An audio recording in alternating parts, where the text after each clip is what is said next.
Rancho Tío Chonito presenta El calibre de un ranchero. Amigos, hola, en un capítulo más del Calibre de un Ranchero, yo soy Erasmo Hinojosa y este programa que entrevista o le da espacio a los líderes del sector ganadero que vienen a compartirnos sus experiencias más valiosas, sus conocimientos más importantes. Hoy estoy muy contento porque estamos con nuestro muy buen amigo médico veterinario Óscar Tomás, presidente actualmente de la Asociación Mexicana de Criadores de Cebú, médico veterinario por la prestigiada Universidad Nacional Autónoma de México, la UNAM, y también el rancho de ustedes, Santa Adelaida, que son criadores de muchas razas cebuinas. Ahorita, si nos haces favor de platicarnos, Óscar, muchas gracias por este espacio, por tu tiempo, y si nos quieres compartir qué razas son las que crían en el rancho de ustedes actualmente. Pues muy buenas tardes, muchas gracias por tomarte el tiempo de acudir aquí a nuestras oficinas ubicadas en Tampico. Como lo acabas de decir, nosotros criamos en la actualidad varias razas. Sardo en negro, Brahman rojo, Brahman gris, Sindhi, que es una variedad nueva aquí en México, y Indo-Brasil. Muy bien. Oye, Oscar, una pregunta que primero me encantaría hacer porque los últimos expresidentes todos tienen una gran historia, que los han representado sus familias atrás. ¿Desde cuándo, cómo viene la historia de tu familia? ¿Son pioneros? ¿Quién es el familiar que empieza con ustedes representándolos en la asociación? Ok, mi abuelito amado Tomás Romagnoli fue socio fundador. Aquí tiene una de las primeras membresías. Ahí empieza la historia. La historia está en que él compra de los primeros animales cebuinos que vinieron en la importación en 1923. Estamos hablando de hace 102 años.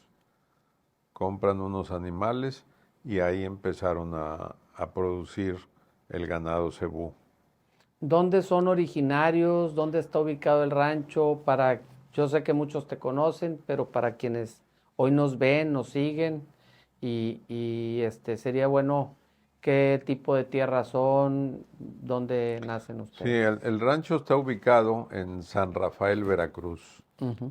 Está a 160 kilómetros del puerto de Veracruz hacia el norte. Ahí se encuentra ubicado. Es una zona de tierras muy fértiles a través de la ribera del río. Oye, ahorita que decías de este tema, ¿miden ustedes ahí la cantidad de precipitación de agua? Y si tenemos algún dato de cuánto ha variado Sí en los se últimos mide, tiempos. sí se mide. Ahí cerca tenemos una estación meteorológica y más o menos el promedio es de 1500 milímetros. Hoy en día ha bajado a 1200 hasta años de 1100. Fíjate, nosotros en la zona de nosotros estamos cerca de los 500 milímetros. Tenemos dos estaciones igual meteorológicas cercas, pero en los últimos años a veces hubo un par de años que estábamos en 200, 250 y eso es menos de la mitad. Y pues sí nos hace años difíciles, años pesados. Gracias a Dios este está siendo un buen año y esperemos que siga continuando así. Oye, Oscar, no sé si tú conociste a tu abuelo trabajar o cómo les platicaban a ustedes, sus padres, qué hacían en ese entonces, ordeñaban, criaban, era a propósito leche, carne. Cuéntanos un poco de la historia familiar, de cómo se manejaban en esos tiempos. Fíjate que gracias a Dios a mí me tocó convivir bastantito, te puedo decir, con mi abuelito. Una persona muy trabajadora, pues con mucha visión. Él tuvo 10 hijos 10 hijos y pues eran épocas muy difíciles, como lo son hoy en día, ¿no? Para el campo sobre todo. Pero él tuvo mucha visión, te repito. En una época él decidió irse a vivir a Veracruz, porque el negocio ya con los hijos, pues ya no cabía según él ahí. Se fue y le gustaba mucho el comercio a mi abuelo. Le gustaba mucho el comercio y en Veracruz encontró que estaba un mercado que todavía no lo atacaban mucho, de comercio, de becerros. Cuando la engorda, se engordaba en potrero, entonces él compraba mucho becerro y lo mandaba a San Rafael de Veracruz. Ahí mismo lo comercializaba, mi papá le ayudaba en esa época, pero la verdad es que fueron historias muy duras. Muy duras. Mi abuelo, te digo, que empezó con el comercio antes de que hubiera la carretera de Veracruz a San Rafael. Se iban arriando ganado, llevaban, hacían 6 días arriando con el ganado. Cuando regresaban, 2 días a caballo era.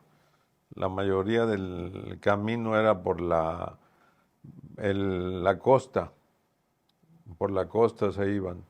Y entonces eran jornadas muy duras. Tanto que pues mi abuelo, yo creo, pensó en darle otro tipo de educación a mi papá, que era el mayor de los hombres de la familia porque había una mujer. Entonces decidió que en un viaje que hicieron, mi papá tenía 10 años, lo dejó con una familia en Veracruz, en el puerto. Y mi papá ya estuvo alrededor de 15 años, sin regresar a San Rafael.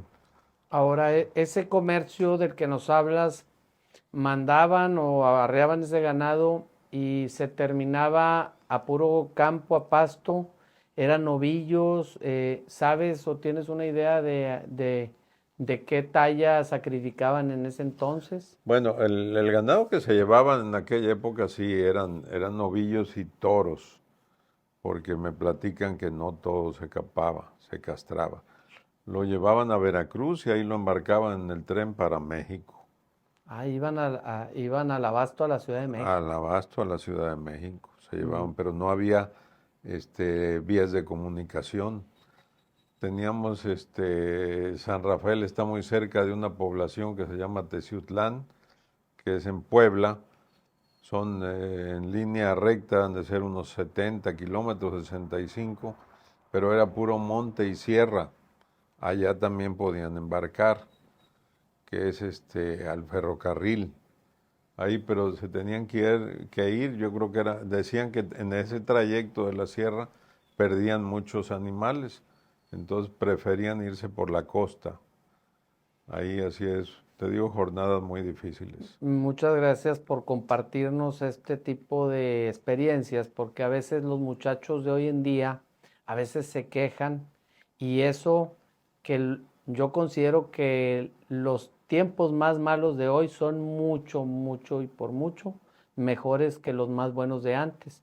Entonces, imagínate si ellos pudieron ser ganaderos con esas condiciones en aquellos años. Nosotros no tenemos excusas para quejarnos y tenemos que encontrar la manera de cómo hacer ganadería, hacerla de manera profesional y y hacerla rentable. Oscar, tú naces y qué valores se viven en tu familia, qué valor le aprendes a tu madre, a tu padre, que hoy actualmente sigas viviéndolos, y si tú adquiriste algún valor propio que digas, esto es lo que a mí me gusta. Bueno, la verdad es que en la casa te digo que pues había muchos valores familiares, ¿no? De respeto y todo, pero sobre todo la honestidad, que desde mi abuelo te digo que yo me tocó andar bastante con él, siempre era una persona honesta, todo derecho, que rectitud y sobre todo ayudar pues a mucha gente. Mi abuelito lo estimaban mucho en la zona porque ayudaba a mucha gente. Mi papá le heredó todas esas cualidades que llegó al grado de mi papá ser después 40 años presidente de la Junta de Mejoras ahí y siempre ayudando a la gente. Mucha generosidad. Sí. Muy bien. Una cosa, ¿cómo recuerdas ya, no sé, tu papá también siguió trabajando en el ganado? ¿Cómo se hace una transición generacional, por decir, si dijeras, mi abuelo fue de esta manera, papá empezó a trabajar así, este, esto yo ya lo empecé a vivir, fui joven, ¿hay algún recuerdo de cómo inician ustedes ya con el cebú para poder conectar a las razas que hoy crían? ¿Cómo se va haciendo esa transición hasta llegar a donde estamos Sí, hoy? mira, la verdad la raza en que cría mi abuelo era Indo-Brasil, era Indo-Brasil, que fueron los animales que más llegaron, que más les gustaron en la zona. Todavía, pues ya no me tocó a mí ver los toros, que llegaron en el 46. Tal vez si me acuerdo de alguno ahí, de uno que se llamaba el Muñeco, Capichaba, el Piñón, algunos toros por ahí me tocó ver. Y la verdad casi la mayoría era Indo-Brasil, pero ya se había metido el gen sardo en negro. Ya había una selección en base a colores también. Ahí es donde empieza a surgir el sardo en negro. Y muy apreciados. Y pues la verdad que mi abuelito tuvieron la visión de ir seleccionando las razas y fue que se arrimaron para acá con los criadores que había de la zona.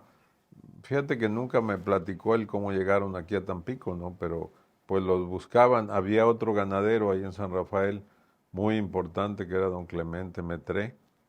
También entonces vinieron juntos para acá, para Tampico, cuando los inicios de esta asociación, pues en aquella época que no había tanta comunicación, pero la gente se daba cuenta dónde había ganado, etcétera, y y así fue como empezaron.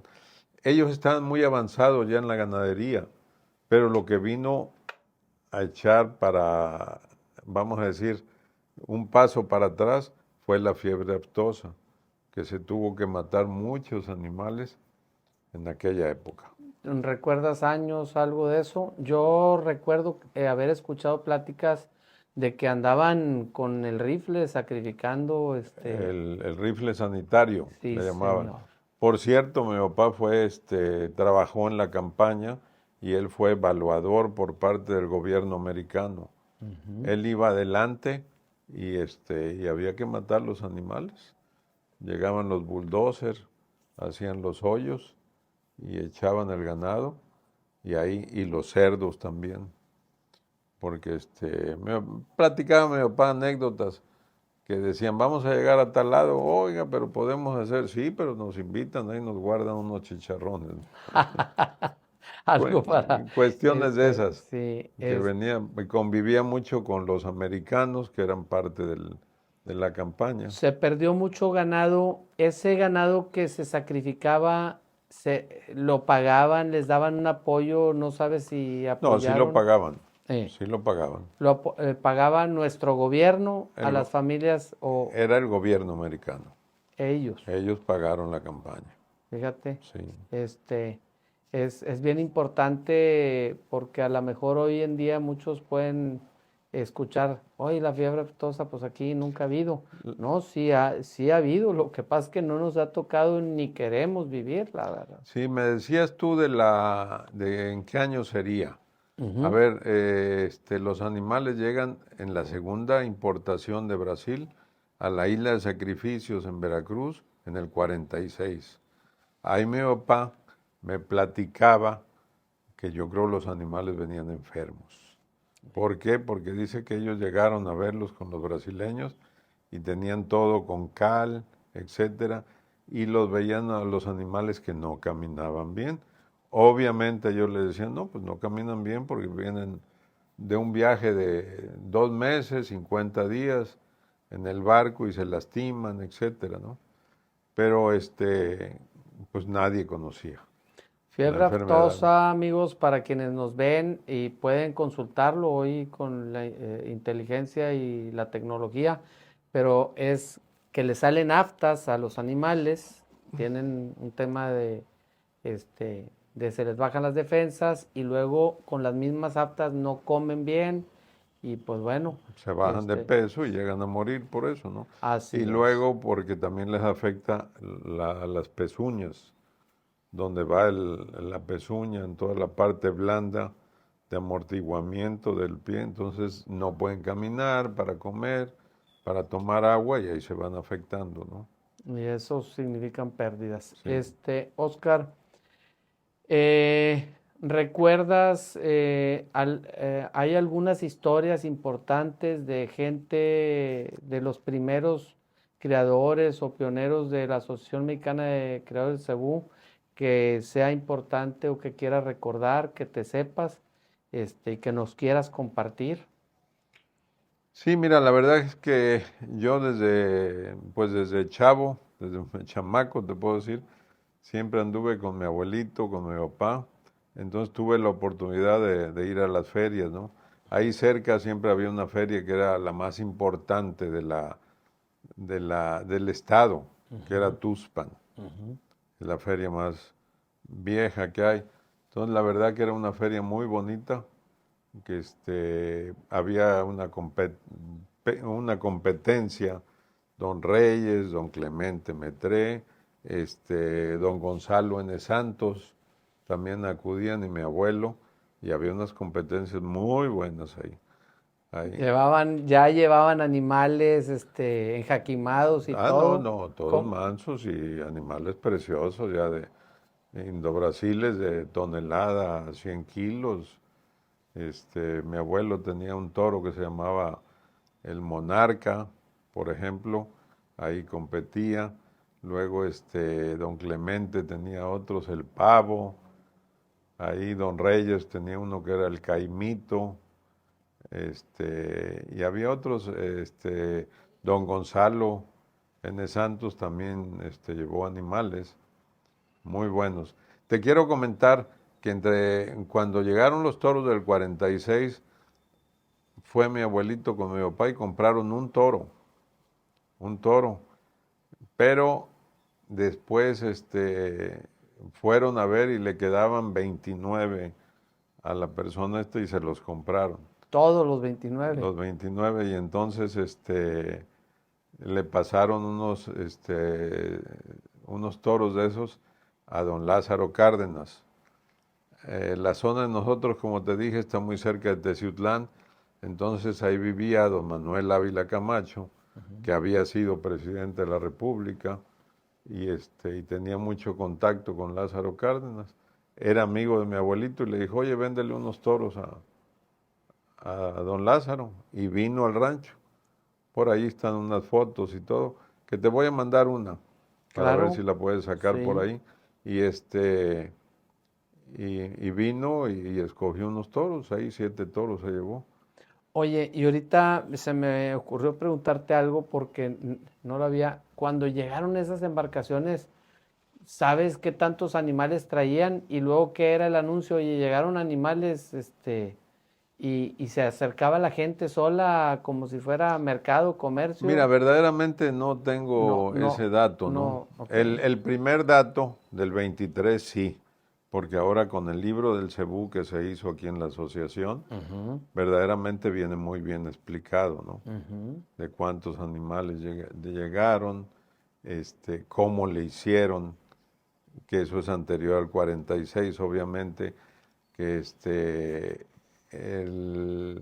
llegan los animales, pero para esto había venido un doctor Ruffier de Brasil, que era francés, venía de Brasil. Él vino a ofertar los animales. Se arregló, vamos a decir, con el gobierno mexicano, pero por una u otra razón tardaron 2 años en llegar el embarque.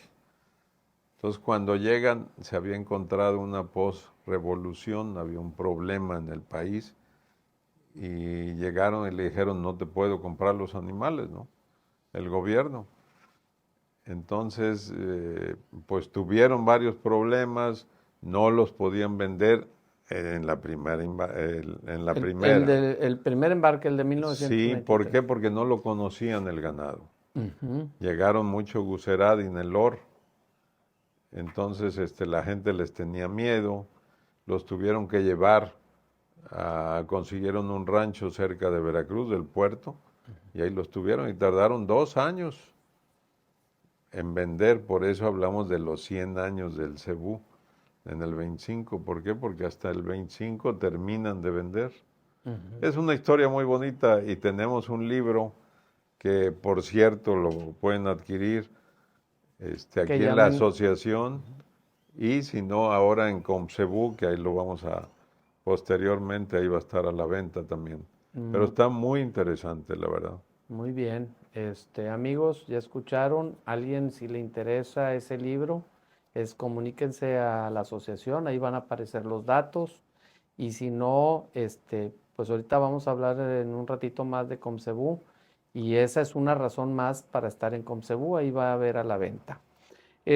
Oscar, ¿cómo estudias o quién te guía a ti para el tema de medicina veterinaria? ¿Quién influye o cómo te nace? Bueno, la verdad es que, como te decía yo, que desde chico, pues mis vacaciones eran en el rancho, arriba del caballo. La verdad es que nunca de chico, pues no, a mí me gustaba eso. Ujú. Primos míos, etcétera, por ahí que iban a otros lados, a mí me encantaba el caballo. Yo los viernes tuve la fortuna de, pues la población donde vivía yo, en tu casa, ahí en San Rafael, tenía yo un pesebre. Todos los viernes traía yo el caballo y ya desde el viernes íbamos a campear a un lado, el sábado temprano me iba yo en el caballo, el domingo también, y ya el domingo en la tarde había una persona que se lo llevaba.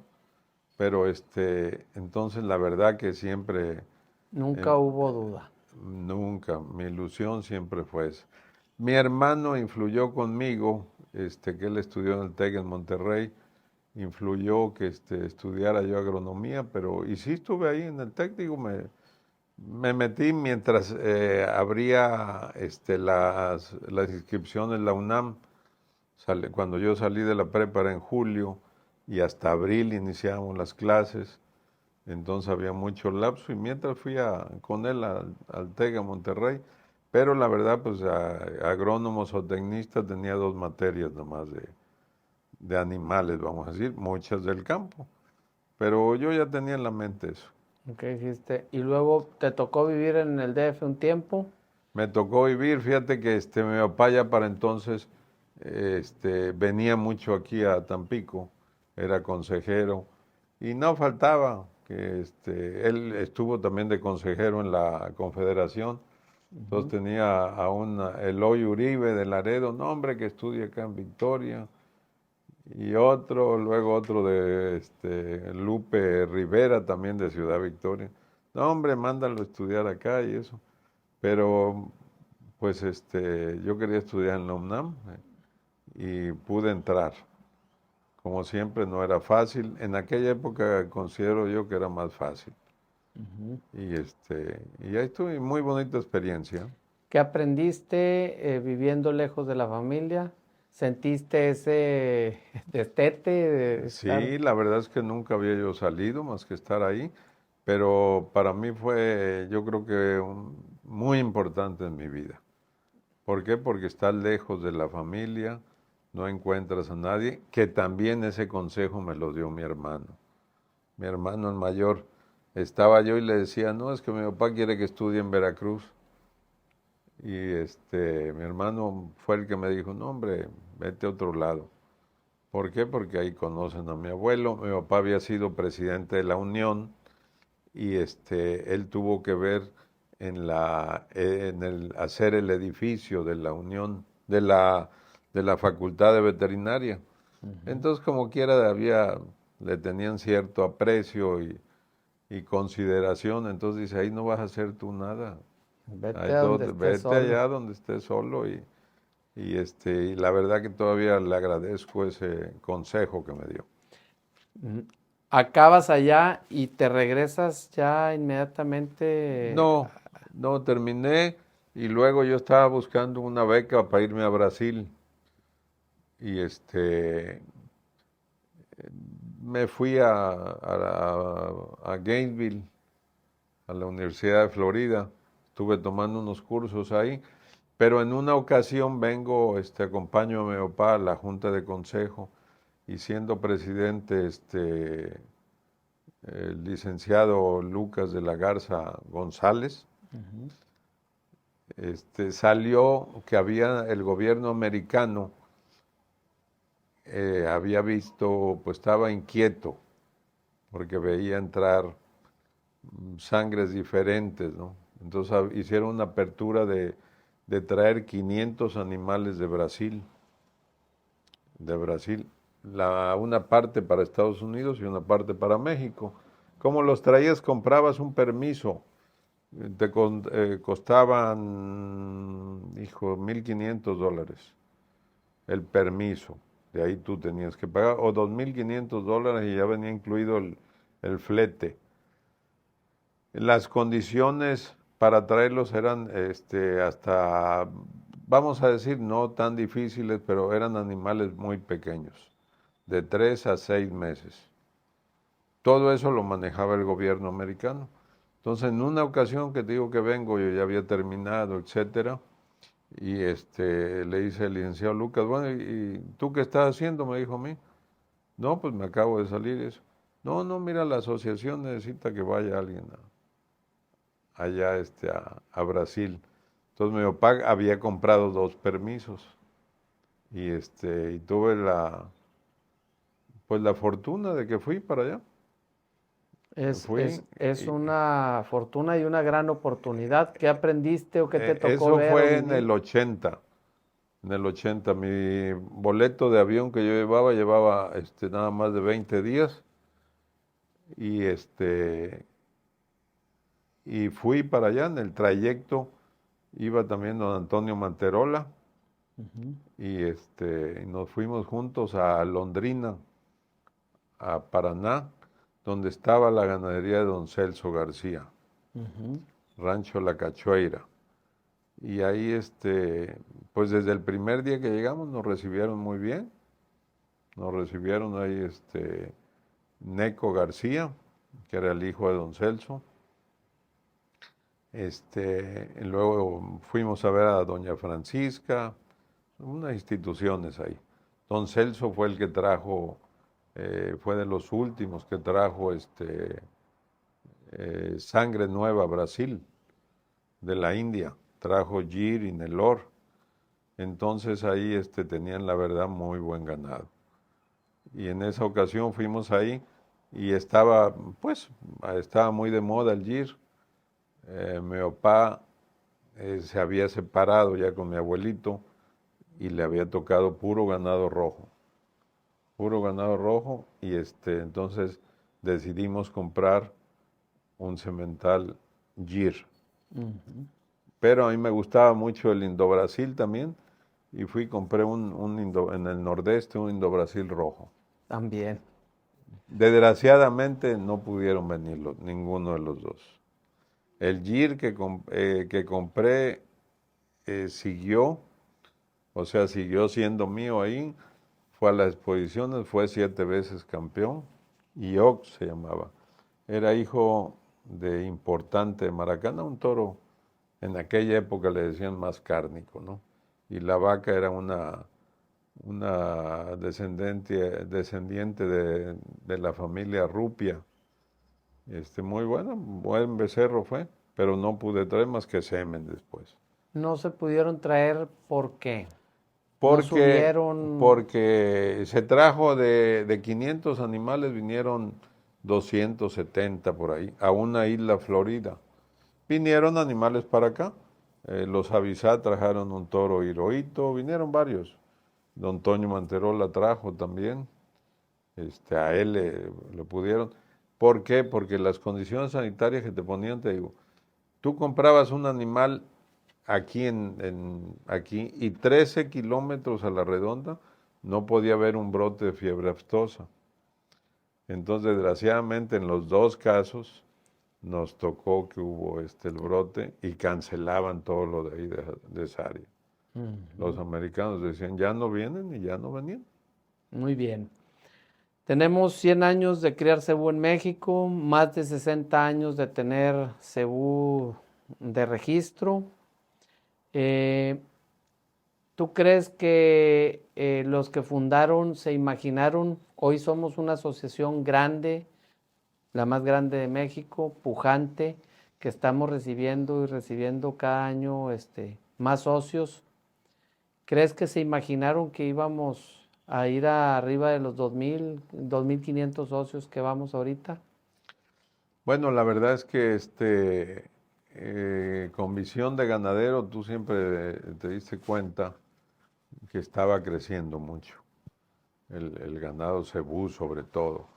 Nos tocó ver otras razas en decadencia y el ganado cebú ha ido ganando mucho territorio por sus cualidades productivas que tiene y va a seguir todavía mucho. Sí.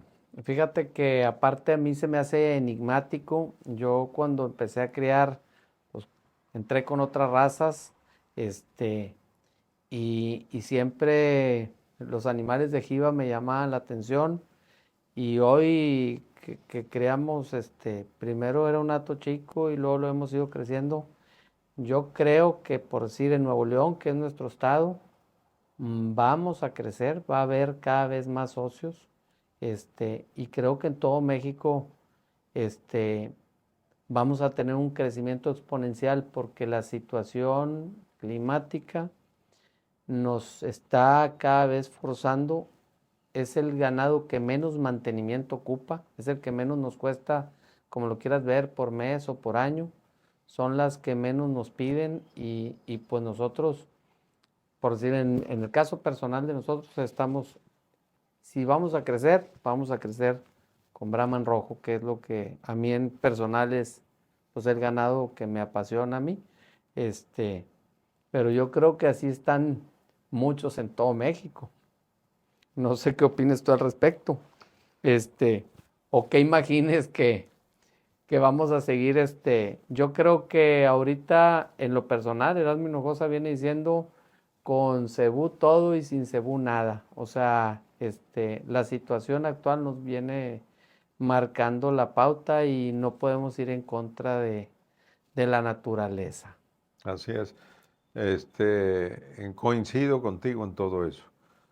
Coincido y te digo que, por ejemplo, hoy en día que dentro de la asociación tenemos varias razas que se han ido en base a productividad, se van evaluando, se van haciendo selección y todo, por ejemplo, como es el caso de la vaca Gir, de la raza Gir, que hoy en día en el campo te produce leche barata. Estamos acostumbrados a ver vacas en el altiplano, en las zonas donde te producen pues, promedios de 40 litros, ¿no? Pero ¿a qué costo? ¿A qué costo? Con los problemas de agua que hay anterior a estos 15 días, pues se oye, ¿no? Que por ejemplo la laguna y esas zonas que anteriormente producen o siguen produciendo mucha leche, pero ya van con muchos problemas de agua. Y la vaca cebú te produce leche a muy bajo costo, con pastoreo. Claro, y si les das, si las pones a producir dándoles un poco de ayuda de comida, pues te van a producir mucho más. Pero hoy en día las razas lecheras cebuinas están de las mejores en el mundo. Sí, ahora también otra cosa, tú sabes que hay varias asociaciones especializadas que registran, y si es si es el Cimbra, y si es el Charbray, y si es el Brangus.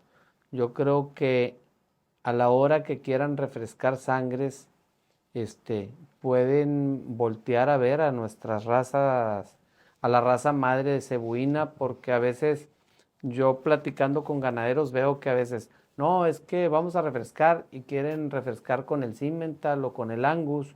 Le digo, oye, es que los progresos que ha tenido el Brahman son enormes. O sea, yo cada año salgo 1 o 2 veces fuera y, y a donde vayas ves un Brahman mejor, entonces, o cebú mejor. Entonces, con lo que quieran trabajar, creo que pueden hacer también mejoras sustanciales las otras razas, pero que también deben de voltear a ver, que no nada más la raza madre que manejan de un lado, sino que del lado del cebú también estamos muy avanzados, que Sí, hay mira, mucho progreso. pues, a ver, te voy a hacer un comentario en base a la asociación. La asociación es la más fuerte en cuanto a socios y registros que emite en la República. Pero ¿qué ha pasado? Que a través de esta asociación, pues han salido todas las que tú mencionas. Claro. Brangus ha sido igual, Charbray, Bradford, todas esas que veas que tienen que ver con el Brangus, pues también tienen que ver con la asociación, ¿no? Porque lo estás diciendo. Y verdaderamente con el cebú produces carne barata, que de alguna manera tenemos que buscar eso, que no compitan con, pues, con nosotros, con los humanos, ¿no? A estarnos quitando alimento también. El cebú es una máquina de producir, de a través del pasto producir carne y leche, que eso lo tenemos que potencializar. Verdaderamente hoy en día, Europa, por ejemplo, por eso tiene tanto éxito Brasil, exporta mucha carne verde que se produce en el campo. ¿Cómo le hacen con animales muy jóvenes? Hasta 20 meses, cuando la grasa es blanca todavía, ya después 24 meses ya empieza a ser amarilla, pero y una suavidad de la carne muy buena de esa edad. Entonces tenemos que hacer, verdaderamente nosotros, me tocó ver a mí el ganado huasteco, le llamaban, todo lo que se llevaba a ferrería, que era puro ganado engordado en pasto, y verdaderamente eran otras prácticas de comercio de la carne.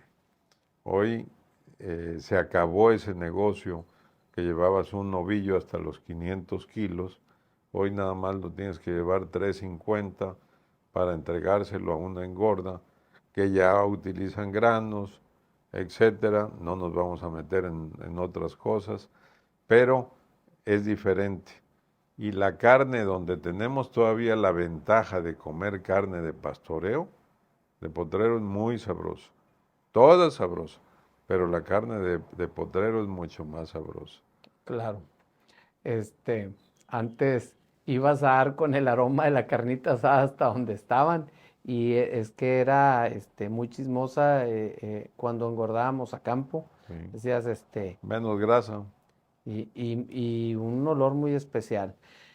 Oscar, ¿cuándo empiezas a tomar riendas o decisiones ya en el rancho de ustedes?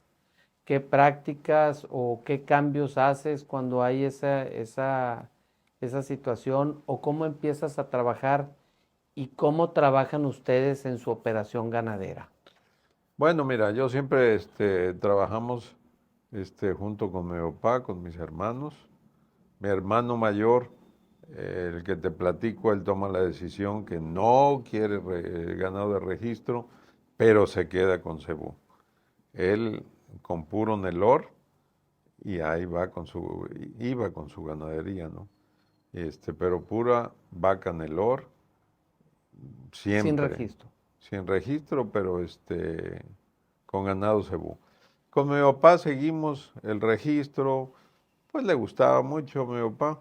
Mi papá fue presidente de la Unión Ganadera en Veracruz. él, durante su gestión, él compró los terrenos de Ilán Ilán y a base de esfuerzo, de cooperación con los ganaderos de aquella época,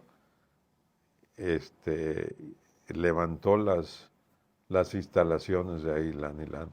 O sea, él compra, tu padre compra el terreno. 16 hectáreas y media que son las que hay ahí. Mira qué padre. Y de ahí hizo las instalaciones también, con ayuda de, pues algo muy poco del gobierno, pero casi no le daban. Pero había en esa época ganaderos altruistas también. Era muy amigo de don Reyes García, lo ayudó también don Clemente Metré, pues mi abuelo también en forma particular. Había ganaderos de aquella época, don Manuel Morales, que era de Emilio Carranza ahí cerca, y muchos ganaderos de la región también, que ya empezaban a figurar por Y ahí. luego le dieron forma hasta que le metieron instalaciones y todo. Ah, no, sí, todo. Lo que ves ahorita en Ilán, Ellos lo todo hicieron. eso lo hicieron. Se mejoró la pista de calificación hace poco, pero verdaderamente todo eso se hizo. Oye, ahorita que hablando, viene un evento muy importante, el COMCEBU, Congreso Mundial del Cebú, y precisamente va a ser ahí en Veracruz. Me encantaría escuchar por qué es importante asistir a ese evento, porque van a estar oyendo, seguramente a veces la gente escucha, pero la lista del por qué sí hay que ir. Ok, mira, es un evento, es una visión que este congreso nace de FICEBU. FICEBU es une a todos los países donde se cría el cebú. Es la Federación Internacional de Cebuistas. FICEBU. Entonces, FICEBU, ahora que estuvo de presidente, que acaba de dejar la presidencia, Molina, José Santiago Molina de Guatemala, él le da una visión, le puso Cebú sin fronteras. Desde ahí ya se daba cuenta que necesitaba que el cebú se fuera regando. Y verdaderamente han tenido mucho éxito. Entonces, dentro de todo eso, crean el primer Congreso Mundial de Cebú que se llevó a cabo en Bolivia hace 3 años. El segundo se llevó el año pasado en Brasil y el tercero va a ser este que se va a realizar en México. ¿Por qué es importante asistir? El que cría ganado cebú, es importante que vaya a mostrar lo que se ha mejorado aquí en México. Ir a enseñar todo lo que hay, las mejoras genéticas. Lo mejor de lo mejor. Lo mejor de lo mejor. Y el que es ganadero que no pueda asistir con ganado, que vaya y que escuche las pláticas que va a haber. Va a ser un evento muy bonito ahí en el World Trade Center en Veracruz. Al mismo tiempo va a estar la exposición en Ilán Ilán, que se va a llevar a cabo en el mismo tiempo, que va a ser la exposición del 17 al 26 y el Congreso Mundial es del 21 al 26. Pero los extranjeros que vienen a eso, a ver las mejoras que hay genéticas. Te voy a poner un ejemplo. El primer congreso se lleva a cabo en Bolivia y verdaderamente pues muchas personas no asistieron porque pues no les llamaba la atención Bolivia, ¿no? No vamos a hablar del país, pero no llamaba mucho la atención. Pero las personas que fueron regresaron maravilladas que pudieron ver eso. Entonces, por eso hay que asistir. Por eso hay que estar ahí, porque vienen muchas personas. Hoy en día Bolivia no tenía protocolos para venderles material genético ni nada con ningún país más que con sus vecinos, con Paraguay, con Brasil, con Argentina no mucho, pero por ahí también tenía. Y hoy en día tiene 11 protocolos que ya les vende a muchos países, creo que ya más, por ahí. Entonces, por eso es muy importante, porque le vamos a dar a conocer al mundo cebuino lo que se está produciendo en México, las mejoras que hemos tenido, que no se ha dado, que no ha habido una exposición para darle a conocer a través de un Congreso Mundial todo lo que ha mejorado México en ganado cebú. Va a ser ahora en octubre del 2025. Del 21 al 26, Amigos, en el puerto de Veracruz. del 21 de octubre al 26 de octubre, el Congreso Mundial del Cebú lo vamos a tener en México. Es muy importante asistir. Vienen grandes ponentes a darnos conferencias muy importantes. No sé si nos quieras hacer algún recuerdo de quiénes o algunas personas.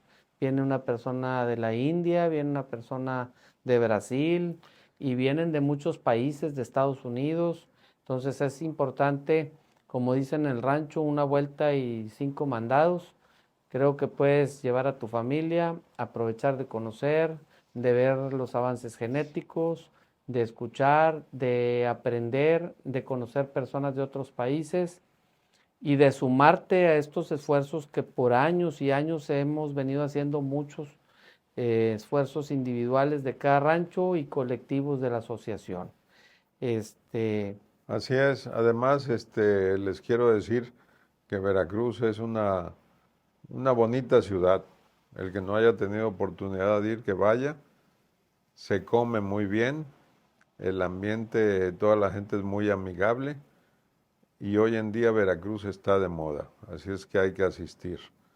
Va a estar muy bonito el Congreso.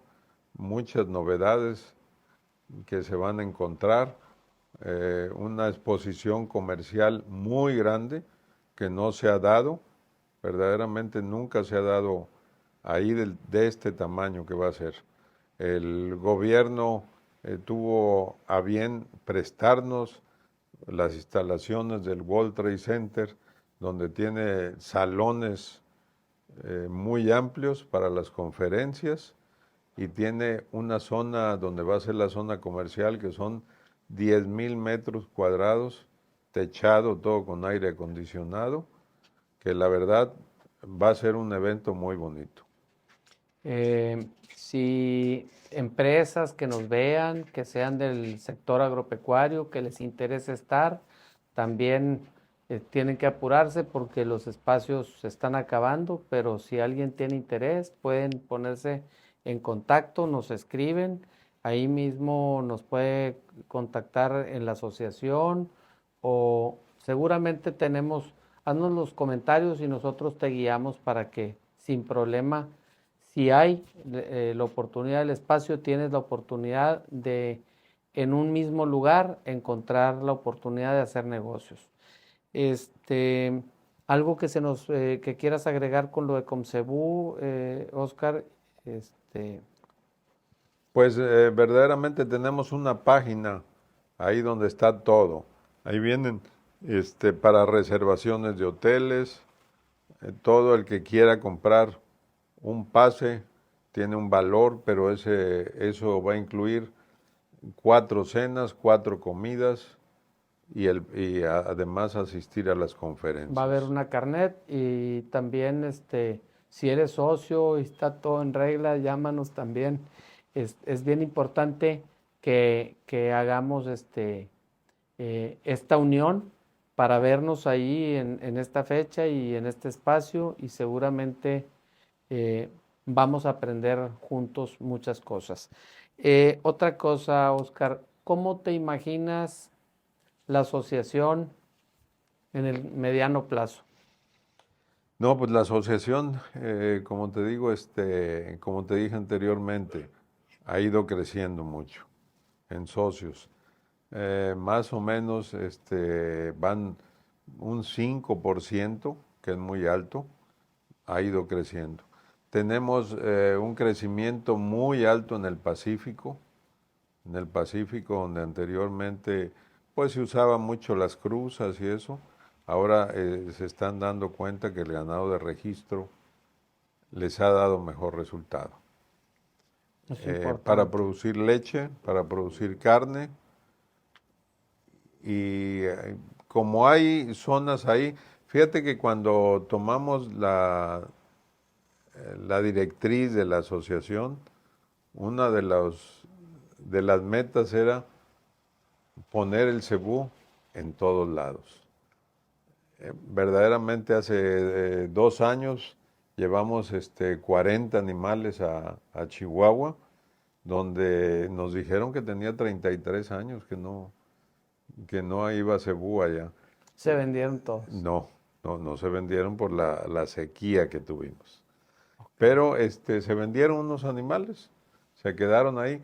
Pero fue muy interesante, te voy a decir por qué, porque la gente de la feria, vamos a decir, no te digo del pueblo, ¿no? Del campo pasaba y decía, oía yo que decían los niños, oye, mamá, ¿y estos qué son? ¿Qué son? Dice, mira qué bola tienen, ¿no? La gente que no lo conoce. Pero sí, y todos nos hablaron que sí necesitaban refrescar esa sangre, que era muy necesario. Fíjate que en el momento no se vendieron muchos, pero de ahí se vendieron hembras y se siguieron vendiendo sementales. Esos van a repetir. ¿Qué necesitan los ganaderos mexicanos con este tema del cambio climático? ¿Qué necesitan? Meter cebú. Fíjate que antes de que terminemos te voy a comentar una cosa. A mí me tocó todavía en la infancia conocer el gusano barrenador. Te digo esto porque hoy está de moda. Está de moda para mal, pues para malo para los ganaderos, ¿no? Pero sí es bueno.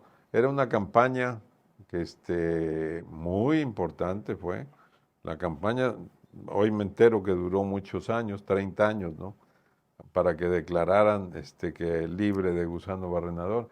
Pero era una campaña que tú ibas a tu ganadera y te daban un tubito hay tubo de ensayo con su tapa y ya llevaba su formol. Me imagino que era formol, ¿no? Entonces te lo daban y tú te ibas al rancho a campear al potrero, donde veías una gusanera, agarrabas 2, 3 gusanos y se lo ponías ahí. Llegabas a la ganadera, te preguntaban dónde lo habías traído. En aquella época pues no había que coordenar, así que nada de eso. Nomás ¿no? anotaban nombre Anotaban del el creador y rancho. el rancho.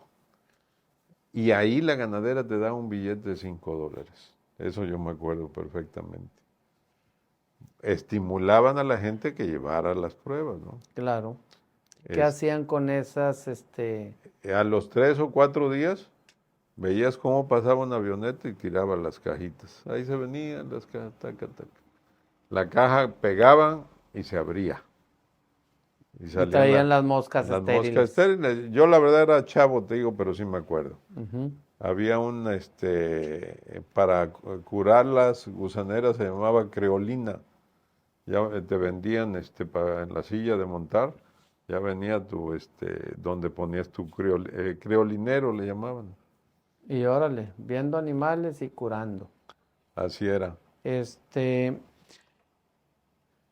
¿Qué sigue para la nueva generación? ¿Cómo te imaginas que va a ser la ganadería dentro de 15, 20, 25 años? Productiva. Tenemos que ir cambiando a una ganadería productiva. Cada vez tenemos que ir haciendo los animales más productivos. ¿Cómo le vamos a hacer? ¿Con qué herramientas? Con pruebas de productividad. Hoy en día tenemos la herramienta de la genómica también, pero tenemos que usar muchas pruebas a campo, que eso va a ser el futuro. Medición, números. Todo eso. Uh-huh. ¿Qué retos enfrentamos los ganaderos mexicanos? Y ¿cómo le hacemos no solamente para salir adelante, para que nuestros ranchos sean negocio? Bueno, mira, ahorita el reto más grande que tenemos es ese que hablábamos del gusano barrenador. Hay que darle la vuelta. Que no avance y por experiencia, por lo que se sabe, tienen que liberar moscas estériles, ¿no? Ese es un reto porque si no, nos va a cundir. Y pues nos enfrentamos a muchos retos como es la sequía, que nos ha ido golpeando en los últimos años. Se habla que se ha bajado mucho el hato ganadero. Verdaderamente Hay que incrementar nuestros datos otra vez. no hay los datos exactamente, pero también necesitamos que los gobiernos apoyen, haya un apoyo al campo porque lo necesita mucho el ganadero. Es muy bueno lo que me dices tenemos, yo creo que en cada estado que ver cómo tenemos el número, el hato de vacada, porque a veces no dan los números, estadísticas contra realidades. Yo creo que si nos propusiéramos, fíjate que a mí hace unos años, vamos a hablar de cerca de 10 años, hubo alguien que me cambió la mentalidad y que dijo, oye, ¿sabes qué? Es que en tu rancho lo puedes hacer 8 o 10 veces más productivo, más rentable. ¿Pero cómo? Sí, y se agarraron midiendo cantidades de pastura que teníamos, el índice, el coeficiente basal, el coeficiente agostadero. Dijo, ¿sabes qué? Puedes tener 5 ranchos. Y realmente a veces ese tipo de comentarios son los que nos mueven y dice uno, hay un antes y un después y empezamos a ver técnicas, formas y medir la cantidad de cómo pastoreábamos y cómo producíamos más pasto para poder criar más ganado. Y hoy te puedo decir que a cerca de 10 años criamos el doble de vacas, sufrimos menos, que son de los retos que se convirtieron de desafíos a oportunidades. Y, y yo creo que a veces el que llegue alguien y que te haga un comentario que te saque, que te estruje, y dices, y sí lo puedo hacer, porque también nosotros tenemos que tener el vigor o el valor de decir, pues vamos a hacerlo, ¿verdad? Claro. Fíjate que tienes toda la razón en eso, no lo comentamos, pero a mí me tocó vivir la herramienta de los pulsadores energéticos, ¿no? Ujú. Yo fíjate que con un doctor amigo mío, el doctor que con él empecé a trabajar, el doctor Marco Antonio Hidalgo, muy reconocido él. Tenía empresas de inseminación, fue el de los primeros pioneros de congelación de embriones, te estoy hablando de hace 45 años, ¿eh? Ujú. Él trajo la compañía Gallagher, y desde entonces, hace 45 años, en el rancho usamos pura cerca eléctrica, no tenemos púas. Muy bien. Y pues eso nos da la capacidad. A veces nos enredamos porque pues tenemos varias razas que, hijo, no se pueden revolver, no todo lo tenemos con inseminación. Claro. Y también te quiero comentar esto. Nosotros, pues la verdad vendemos sementales. Casi no vendemos animales para abasto o para engorda. Ujú.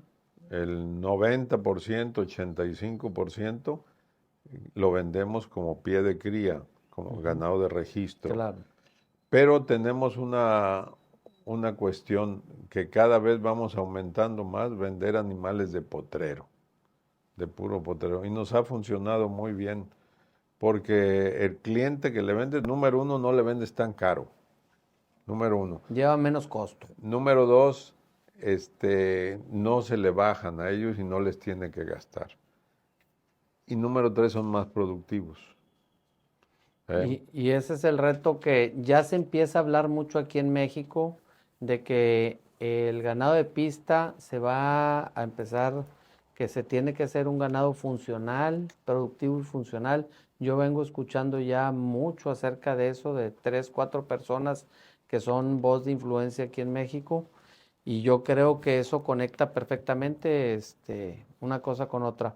Oscar, ya nos estamos acercando al final y a las personas que nos ven, que nos siguen, ¿por qué seguir criando cebú? ¿Qué razones? Pues la razón te la vuelvo a comentar. El cebú ha ido ganando territorio por todos los problemas del cambio climático, sobre todo. Que el cambio climático también trae otras cuestiones en otras zonas que son garrapata, ectoparásitos de otra forma y también parásitos. Entonces el ganado cebú resiste mucho más a todo eso. Entonces por eso tenemos que criar cebú. El cebú te produce carne magra y leche barata también, que ahora los mercados también quieren mucha carne, algunos con menos grasa y todo. No los castigan más. Te voy a decir una cosa, el mercado que tenemos de la frontera norte, te paga mucho más barato el cebú, pero si tú te vas a las tiendas comerciales que tienen un stand donde venden carne de 20 metros, en los últimos 2 metros, ahí dice low colesterol, y es carne de cebú y vale más que la otra. Esas son las oportunidades. Oscar, ¿qué mensaje nos traes para las nuevas generaciones, para la gente que nos ve? ¿Con qué nos quedamos de Oscar Thomas el día de hoy?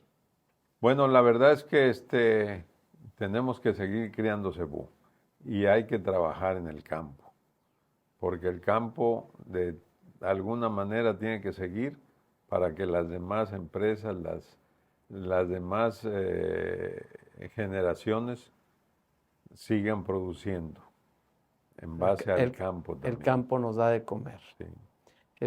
Oscar, agradezco y aprecio mucho tu tiempo. Sé que lo mejor está por venir para nuestra Asociación Mexicana de Criadores de Cebú y pues cuando quieras, este es tu espacio. Y soy Erasmo Hinojosa, del calibre de un ranchero. Estamos trabajando duro para hacer creciendo con profesionalismo el campo mexicano. Comentarios, mensajes, con todo gusto. Están los datos del médico, están los datos de la asociación y de nosotros. 4x4 a darle.